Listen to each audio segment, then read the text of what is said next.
Side पर चली गई। पॉपी के मना करने के बावजूद भी नोरी ने बेहोश पड़े स्ट्रेंजर को जगाने की कोशिश की। सरप्राइजिंगली यहाँ पड़ी आग बिल्कुल ठंडी थी। साउरॉन के कासिम ने भी एक एल्फ ने नोटिस किया था कि अंदर आते ही मशाल में लगी आग की गर्मी ऑलमोस्ट खत्म हो गई। यानी ये आग का ठंडा होना शायद ईविल शक्ति के पास होने का संकेत हो। तो जो लोग इस स्ट्रेंजर को गैंडाल्फ बुला रहे हैं उन्हें शायद थोड़ा और सोचने की जरूरत है। नोरी को लगता है कि स्ट्रेंजर को ऐसे खुले में छोड़ना सेफ नहीं है। फिर वो पॉपी की मदद से स्ट्रेंजर को बग्गी में बिठाकर सुरक्षित जगह ले गई। पता नहीं क्यों बट नोरी को ऐसे अंदर से महसूस हो रहा था कि स्ट्रेंजर की मदद करना उसकी ड्यूटी है। अगले दिन सुबह ये स्ट्रेंजर उठकर अजीब से सिंबल्स बना रहा था। नोरी ने यह लैंग्वेज इससे पहले कभी नहीं देखी। इसकी बिल्कुल समझ नहीं आ रहा था कि स्ट्रेंजर क्या बोल रहा है। स्ट्रेंजर कॉन्स्टेंटली दो ही शब्द बड़बड़ा रहा था, माना उरे। फिर इसने गुस्से में आकर जोर से हवाएं चला दी, लेकिन जल्दी शांत हो गया। इस सीन के बाद तो स्ट्रेंजर के गैंडल्फ होने के थियरीज और भी बढ़ जाएंगे। उधर कैंप में टेंट लगाते वक्त नोरी के पापा लार्गो का पैर मुड़ गया। नोरी इस काम में लार्गो की मदद करने वाली थी, लेकिन वो बिना किसी को बताए स्ट्रेंजर से मिलने चली आई। रात होते ही नोरी और पॉपी फिर से स्ट्रेंजर का हाल चेक करने चले आए। रोशनी के लिए ये लोग अपने साथ जुगनू से भरे लैंटर्न्स लेकर आए थे। फिर उस स्ट्रेंजर ने अपने पावर्स की मदद से फायर फ्लाइज को लैम्प से बाहर निकाला और एक एक फायर फ्लाई को पकड़कर उन्हें इंस्ट्रक्शंस देने लगा। स्ट्रेंजर की बात सुनते ही उन फायर फ्लाइज ने स्टार कॉन्स्टलेशन का शेप ले लिया।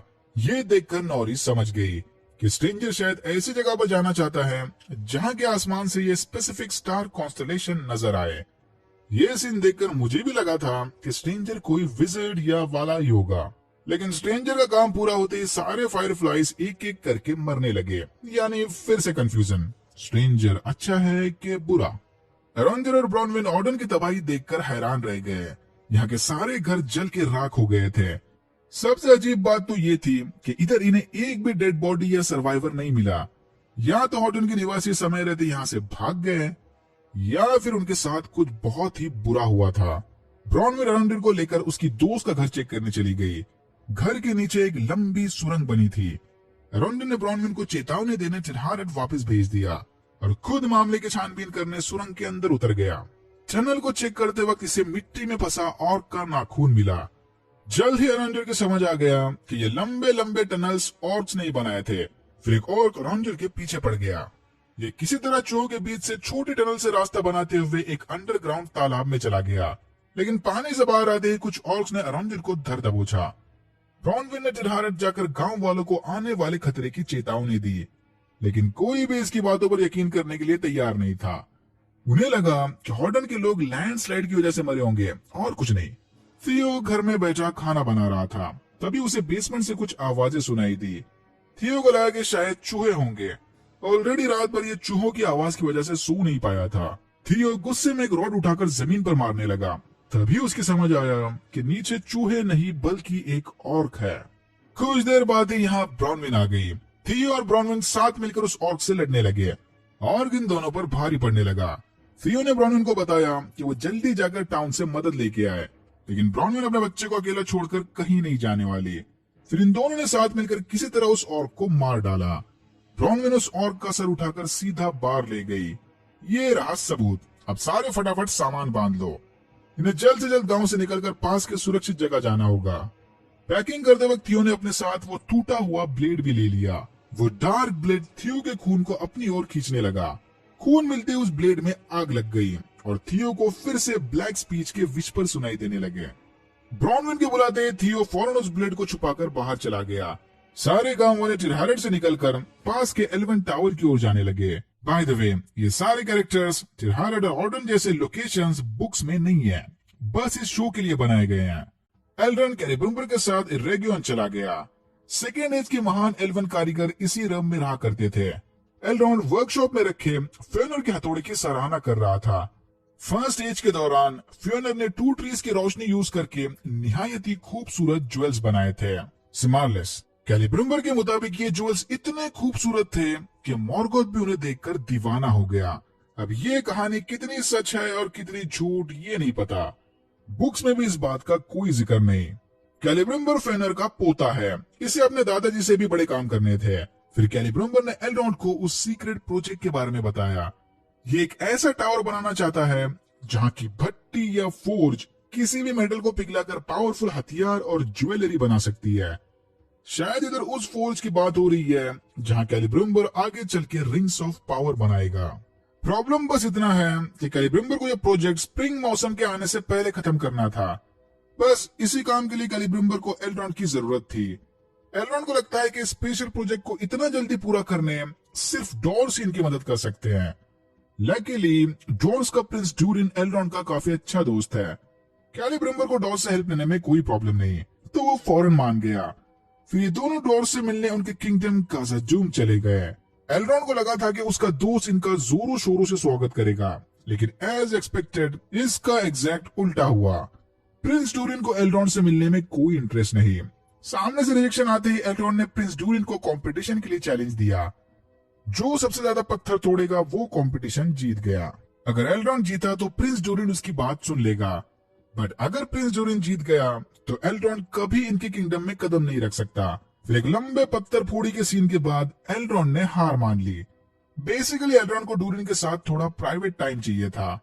जब प्रिंस ड्यूरिन एल्रॉन को बाहर छोड़ने जा रहा था तब एल्रॉन ने फाइनली उसे नाराजगी की वजह पूछी। एल्रॉन 20 साल बाद प्रिंस ड्यूरिन से मिलने आया था। उन 20 सालों में ड्यूरिन ने शादी कर ली और उसके 2 बच्चे भी हुए। माना कि अमर होने की वजह से 20 साल एल्व्स के लिए काफी छोटा टाइम है, बट उन 20 सालों में ड्यूरिन अपनी बेस्ट लाइफ जी चुका है। एल्रॉन ने तो ड्यूरिन की शादी तक मिस कर ली। कैसा दोस्त है। आज भी एल्रॉन ड्यूरिन से काम की वजह से ही मिलने आया था। ये सुनते ही एल्रॉन को अपनी गलती का एहसास हुआ और उसने तहे दिल से ड्यूरिन से माफी मांग ली। एल्रॉन ने रिक्वेस्ट की कि वो प्रिंस ड्यूरिन की फैमिली से मिलकर भी पर्सनली माफी मांगना चाहता है। ड्यूरिन मान गया और यहीं हमारी मुलाकात इसके 2 बच्चे और बीवी डीसा से हुई। डीसा ने मुंह फुलाए ड्यूरिन को किसी तरह समझा लिया और एल्रॉन को डिनर के लिए रुकवा लिया। मामला थोड़ा शांत होते ही एल्रॉन ने प्रिंस ड्यूरिन को एल्व्स के स्पेशल प्रोजेक्ट के बारे में बताया, लेकिन प्रिंस ड्यूरिन को कोई भी डिसीजन लेने से पहले अपने पापा यानी किंग ड्यूरिन द थर्ड से बात करनी होगी। किंग ड्यूरिन को एल्व्स पर बिल्कुल भरोसा नहीं था। उसे लगता है कि एल्व्स इन्हें हाल ही में मिले स्पेशल ऑब्जेक्ट का मिसयूज कर सकते हैं। अब इस डब्बे में क्या चमकती चीज रखी थी वो तो अगले एपिसोड में ही पता चलेगा। जब से आउलो ने ड्यूरिन द फर्स्ट को बनाया था तब से डॉर्स उनके सारे किंग्स का नाम ड्यूरिन ही रखते थे, इसीलिए किंग ड्यूरिन द थर्ड और prince Durin. Durin the first डॉर्स के लिए इतना इंपॉर्टेंट है कि डॉर्स को ड्यूरिन्स फोक्स भी कहा जाता है, यानी ये सारे ड्यूरिन द फर्स्ट से रिलेटेड है। गलाड्रियल बोट से कूदकर तैरते हुए मिडिल अर्थ की ओर निकल पड़ी। रास्ते में इसकी मुलाकात कुछ सर्वाइवर से हुई। एक सी मॉन्स्टर ने इनके बोट पर हमला करके बोट तबाह कर दी थी। पहले तो इन ह्यूमंस ने गलाड्रियल की मदद की, बट इसकी एल्वन आइडेंटिटी पता चलते ही उसे वापस पानी में फेंक दिया।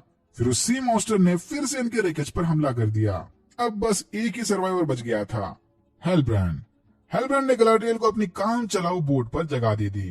हेलब्रांड ने गलाड्रियल को बताया कि कुछ ऑर्क्स ने उसके गांव पर हमला कर दिया था, इसीलिए वो साउथलैंड से निकलकर ईस्ट की ओर जा रहा है। ये सुनते ही गलाड्रियल को उसके साथ उल्टा ऑर्क्स वाले इलाके में जाना था, क्योंकि ऑर्क्स का मिडिल अर्थ पर मिलना साउरॉन की मौजूदगी का पुख्ता सबूत है। हेलब्रांड ने उसे गले में स्पेशल सिंबल लगा नेकलेस पहना था, जो कि किसी राजा का सिजिल नहीं है। उस रात समुद्री तूफान में गलाड्रियल बाल बाल मरते हुए बच गई। हेलब्रांड ने पानी में डुबकी लगाकर गलाड्रियल को डूबने से बचा लिया। सुबह होते ही मलबे के साथ ये दोनों किसी अननोन शिप के पास पहुंच गए, शायद निमिनोरियन शिप। और यहाँ होता है एपिसोड 2 खत्म। मुझे सेकंड एपिसोड पहले से ज्यादा अच्छा लगा, स्पेशली इसके विजुअल्स। सेकंड एजोले रेगियन और काज़ाजूम का लाइव एक्शन वर्जन देखकर मजा आ गया। स्टोरी वाइज अभी कुछ कह नहीं सकते हैं, क्योंकि फिलहाल तो बस वर्ल्ड बिल्डिंग और कैरेक्टर डेवलपमेंट ही चला है।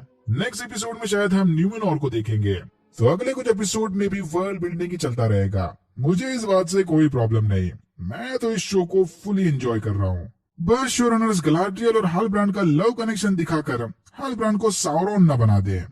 Alright, that's it for now. अगर आपको वीडियो अच्छा लगा तो please like, share and subscribe for more videos like this. मैंने ऐसे और भी वीडियोस बनाए जिनके लिंक्स आपको डिस्क्रिप्शन बॉक्स में मिल जाएंगे।